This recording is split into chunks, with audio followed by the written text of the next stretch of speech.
कलम भेट्याएका छन्।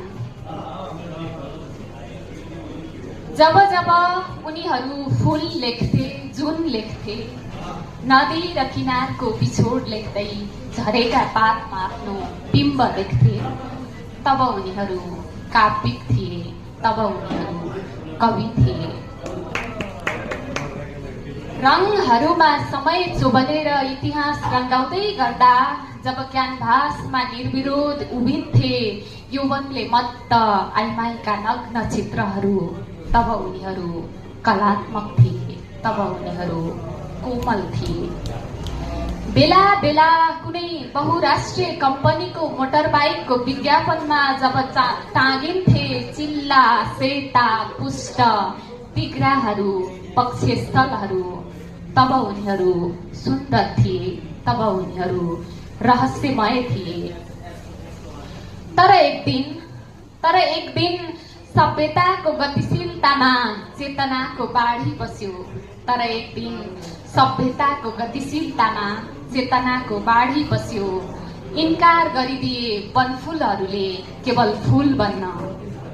बरु रोजे दीप्त अनि चम्किलो ताराको बिम्ब, बरु रोजे दीप्त अनि चम्किलो ताराको बिम्ब, तब उनीहरू काव्यिक रहेनन्, तब उनीहरू कवि रहेनन्।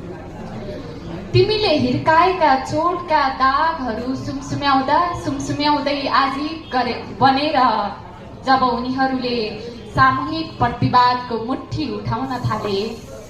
तिमीले हिर्काएका चोटका दागहरू सुमसुम्याउँदै आजीव बनेर जब उनीहरूले सामूहिक प्रतिवादको मुट्ठी उठाउन थाले, तब उनीहरू कलात्मक रहेनन्, तब उनीहरू कोमल रहेनन्। उनीहरूका कविताहरू नारा बने, उनीहरूका आवाजहरू जर्जर बने।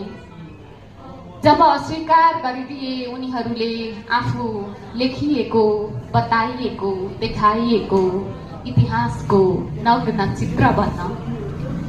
जब अस्वीकार गरिदिए उनीहरूले आफू लेखिएको, बताइएको, देखाइएको इतिहासको नग्न चित्र बन्न, तिम्रा व्यापारको विज्ञापन बन्न, तिम्रा आँखाको शीतलता बन्न, तब उनीहरू सुन्दर रहेनन्, तब उनीहरू रहस्यमय रहेनन्।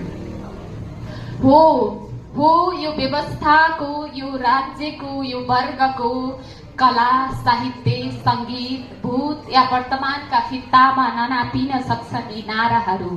हो यो व्यवस्थाको, यो वर्गको, यो राज्यको कला, साहित्य, संगीत